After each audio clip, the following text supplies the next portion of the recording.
qilyapmiz. Bu nima bu aka? Bu qiy va jon. Bizning bu milliy taomimiz.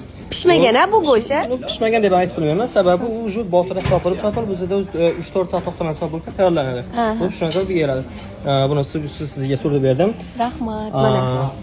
Bu jonni kelib chiqishi. Oltdagiga. Ko'p yillar avval xiva xonligi paytida o'zimiz xiva xonimiz kasallikka uchragan ekan. Kasallikka uchrab uni dardiga darmon topolmay, shifo topolmay Yevropadan povur zakaz qilib, aytib, chaqirib, bu povurga spesial shu bludani retseptini o'ylab topib, bunga tayyorlatishgan.